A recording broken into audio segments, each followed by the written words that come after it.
A few words about Sashi Farouk and how he has been lying and saying things about the empire which is simply not true.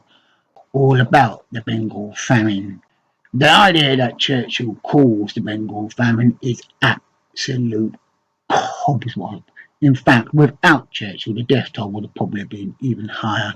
He did what he could to help within the pressure of war. The fact is, Churchill was very concerned about what was going on in the Bengal, and he actually wrote a letter begging the Americans for more ships so he could send food to Bengal. And the Americans couldn't help because ships were needed for the war. There was a world war going on then, and yes, what happened in Bengal was terrible. But the main cause for the Bengal famine was a disease called brown spot disease, which attacks rice. This has been proven by an Indian expert in rice farming and rice growing who travelled all over the world teaching people how to farm and grow rice. And he was one of the top people in the world in rice farming. And again, his name is mentioned in the article that I've written in Our Cure.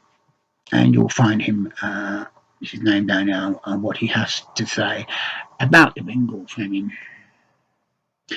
Churchill was no way to blame for the Bengal famine. He was not going to deliberately starve to death millions of Indians when he needed India's help in fighting the Germans and the Japanese. India's contribution in the Second World War cannot be overlooked. It was indeed massive. Over 1 million Indians volunteered to fight in World War II. There is no way on earth Winston Churchill was going to jeopardise India's help by deliberately starving millions of their own people.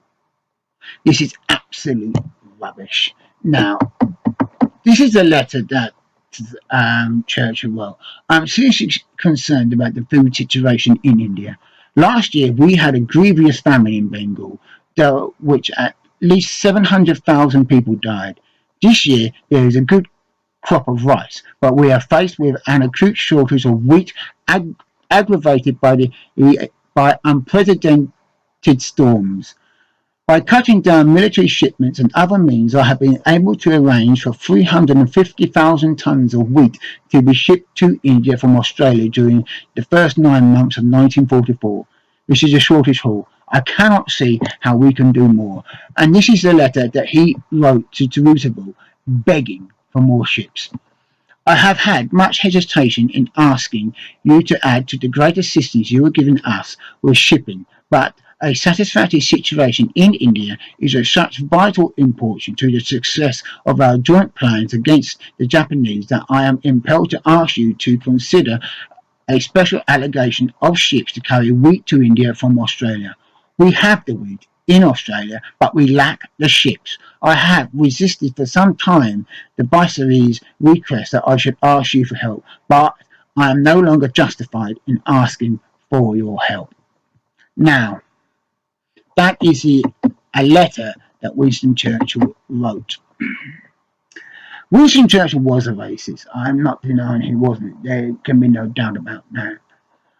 But he was not a genocidal man. He did make some racist remarks. I make them racist. I mean, we all might say things we don't mean.